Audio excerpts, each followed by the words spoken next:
Just file for divorce. I don't want the kids." With those harsh words, my husband left the house, abandoning our 3-year-old twins and our newborn daughter. I had suspected he was cheating for some time, but between childcare and work, I had no energy to confront him. "I can't do this anymore." Just then, one of the twins clung to me, saying, "Mommy, we love you." Their worried faces looked up at me. Despite my anger towards my husband, something snapped in me at that moment. Well, I'll just file it, I thought. I signed the divorce papers with a smirk. He doesn't realize how much I've been supporting him. Unknowingly, he had begun his descent into hell. "I'll be home late again." How many times have I heard that? My name is Iris. I'm 34. We got married 4 years ago. He was 2 years younger, which led me to spoil him at first. The following year, we had twin girls, and 3 years later, another daughter. His return home began to get extremely late around the time our last child was born. I hope the third one is a boy. I've always dreamed of playing catch with him. He was excited during the pregnancy, but his attitude soured as soon as he found out it was another girl. At the hospital, he grimaced upon seeing our newborn daughter. "She doesn't look like me. She's not cute." Intense anger welled up inside me. How can you say your own child isn't cute? Maybe he was already considering divorce by then, even after I came home from the hospital. His sulkiness continued. He barely helped with childcare. Show a little interest in the kids. If you're short on hands, hire a babysitter or something. You've got savings from your job. I worked at a top-tier company, earning significantly more than most women my age. On the other hand, my husband struggled to keep a job, often quitting before I even noticed. Perhaps he was envious that I was more successful at work. At the time, he was also doing temporary work, unsure of how long it would last. I didn't expect any financial support from him, but I wished he'd at least fulfill his role as a father. Spend some time with the kids at night, at least. What a hassle. When I asked him to help, he did it reluctantly and so poorly that the girls were bored. He realized they weren't warming up to him, which he didn't like, leading to a terrible cycle. Eventually, he stopped helping with the kids altogether. "I'm tired from work. Let me rest on the weekends," he said. On weekends, he either stayed in his room or went out with someone. "I have to work this holiday. If you don't watch the kids, I have plans too. See you." My husband left without listening to me. I couldn't leave the children alone, so I often had to find a babysitter at the last minute. If this continued, it would surely destroy our marriage and harm our children. Thinking this, I decided to talk to my in-laws the next day. That's just how husbands are. A wife needs to be patient. More importantly, could you do that thing we talked about last time? My visit to my in-laws ended with them ignoring my concerns and asking for favors. My parents live far away, so it's hard to visit them. I feel guilty even calling, not knowing who to turn to. "Hey, make dinner." When I returned home in the evening, I was greeted by my husband in pajamas and a messy house. The kids, bored with their toys, instantly smiled upon seeing me. "Where have you been all this time?" "I had to stop by the in-laws for a bit." "Hurry up and make dinner. I'm starving." "If you've been home all day, couldn't you do some laundry or clean the bath?" Hearing this, my husband snorted in amusement. I decided not to do anything for someone who doesn't show gratitude. "What do you mean? I cleaned the bath yesterday, and you didn't thank me." "Didn't I say thank you?" "Not that. I mean, like, at least $100. He stretched out his hand, gesturing for money. What is he talking about? I must have looked distant, tired, and irritated. I pulled him aside to the bathroom so the kids wouldn't hear and retorted, "I am working, doing the chores, raising the kids, everything, and you have never thanked me. That's a wife's job." "Then what's your job?" "I work too." He barely earns $1,000 a month and does nothing around the house. Our argument lasted about an hour until, "Mommy, I'm hungry." My daughter's call snapped me out of it. My husband left in a huff, but I ignored him and rushed to prepare dinner. During these tense days, I discovered something: my husband is cheating. I confided in a college colleague who had divorced due to her husband's affairs, and she advised me to gather evidence immediately. To tell the truth, I had noticed my husband's affair some time ago. Just before our youngest was born, I noticed a sweet fragrance on him, like perfume. When I casually asked him about it just after he got home, he broke into a sweat and started stuttering. In addition to that, he was coming home very late, talking less and less, and his attitude towards the children was changing. There were many signs, including the disappearance of intimacy, but what really convinced me was a certain event. There was a lipstick in the pocket of your jacket. It's mine. My lips get chapped. You're using Chanel's pink lipstick?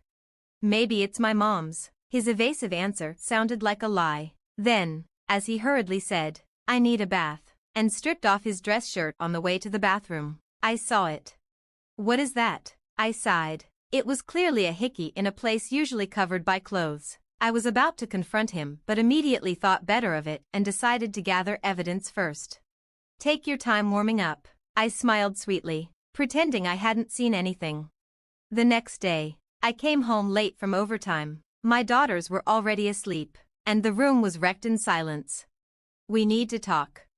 Only the dining room light was on, and there he stood, holding a piece of paper. I can't take this anymore. Let's get a divorce. What?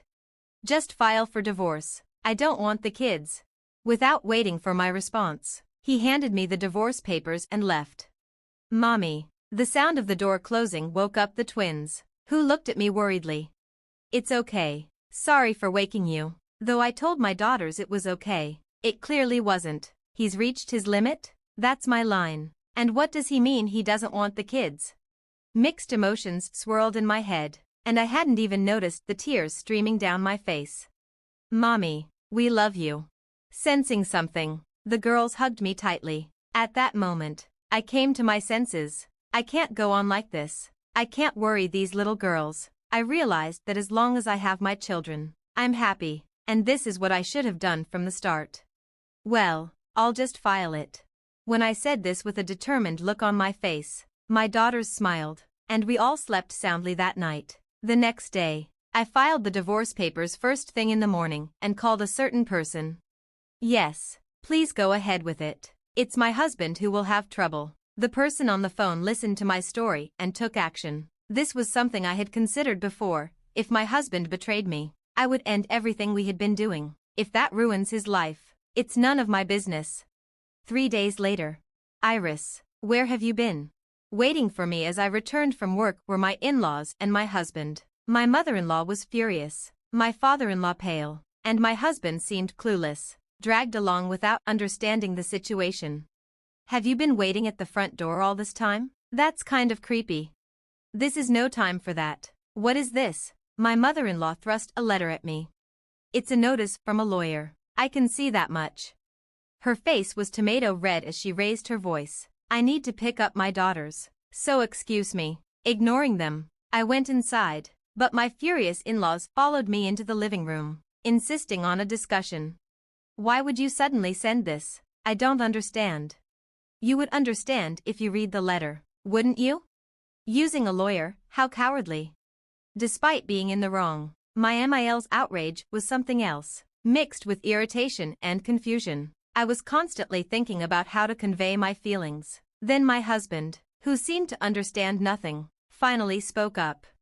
Are you upset because I divorced you? Filing some kind of complaint? My in-laws looked at him, dumbfounded. Of course, he had no idea what I had done for them all this time. Hey, I didn't hear about any divorce. Is that why this is happening? Such a useless son. What are you two so anxious for? You've ruined everything. Wait, what are we even talking about? As the conversation between them went nowhere, I watched coldly as my MIL slammed the table. Why did you divorce Iris? Well, my husband clammed up when things got uncomfortable. Since the conversation wasn't going anywhere, I decided to answer for him. He completely failed to fulfill his duties as a husband and father. There you go again. I told you that's just how men are, right? So you would forgive your husband if he had an affair? What? My MIL froze, clearly not expecting to hear that her son had been unfaithful. My husband tried to interject, but a sharp glare from me shut him up. Then, oddly, my FIL started defending his son. A man's affair is just a fling. It's not a problem. This is pointless. Please leave. All further communication will need to go through my lawyer.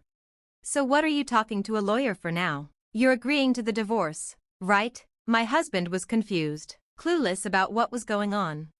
Agreeing? I filed for divorce straight away. Then what is all this about? While arguing with my husband, my MIL suddenly started crying loudly. Paying $56,000 in one lump sum is impossible.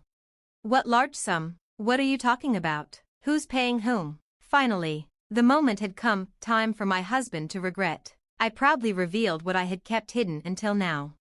It was right after we got married 4 years ago. I was called to my in-laws' house alone, where my MIL said she had a serious matter to discuss. Nervous just because she was his mother, I was prepared to help however I could, but the words that came out of her mouth were shocking.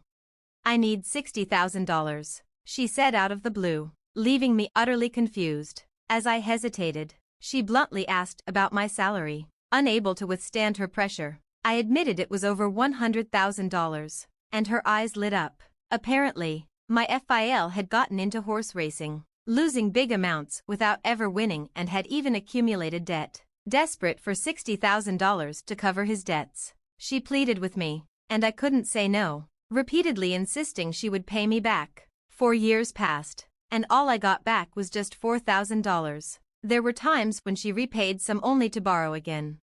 If I don't do something, I will never be able to collect the full amount. So I hired a lawyer and filed a lump sum claim for the remaining $56,000 in full. My husband's jaw dropped when he heard this, and I almost laughed. But we said we'd pay back little by little. Why suddenly in full? We're no longer family, so I thought I shouldn't hold back. Then my MIL, with a screech like a monkey, turned her fury towards my husband. "It's your fault for cheating, so you should be the one to pay it back." "Huh? Why should I? We're not working anymore, and our pension won't cover it. If you want me to live in your parents' house, you'll do what I say." There was no way he could pay back $56,000 in one lump sum, especially since he was unemployed again at the time. "I'll live at Kate's place, so I won't pay. That's the name of your affair partner." As I grew increasingly absurd listening to this family quarrel, I decided it was time to deliver the final blow.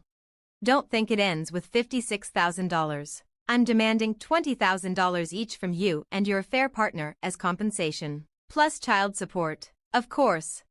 "What? It's only fair, leaving your children to play around? Where's the proof I cheated?" Had he forgotten so quickly about loudly declaring he'd live with Kate? Sighing, I handed him a pile of photos I had prepared for this moment. Looking at these made me sick. The photos were from his social media, showing him kissing and embracing his affair partner. Definitely a no-no, as confirmed by my lawyer. "Why do you have these?" A quick online search brought up your social media. "It's amazing you thought it wouldn't be found." My naive husband had kept posting cheerful photos in a public setting. He probably continued to use social networking sites without knowing how horrible they were. I was surprised that he was doing this, being mechanically inept, but it made it easy for me to gather evidence of his cheating. Even my in-laws were dumbfounded, gaping at him. "Please leave now. It's time to go to daycare. At least don't demand compensation from Kate. What if she runs away?" "That's not my problem." With no resolution in sight, I forcefully kicked the family out. "Open this. Help me. I didn't know about the debt." I could hear my husband yelling through the door for a while. "I'm calling the police," I yelled, and the three of them shrugged and left. A year has passed since then. After paying me the compensation, the affair partner disappeared. Because of this, my ex-husband had to live at his parents' home, where they incessantly demanded he cover the $56,000. He ended up borrowing from shady lenders. While he managed to pay that off quickly, he still owes $20,000 in compensation for the affair and $500 a month in child support. Now he earns his daily wage by doing manual labor from morning to night. The interest on his debt is ballooning, and it might be impossible for him to pay it off in his lifetime. But that's none of my business. "Mommy, we're going to be late." "Oops, my daughters are calling me to daycare. They're growing up so healthy and strong." That's all the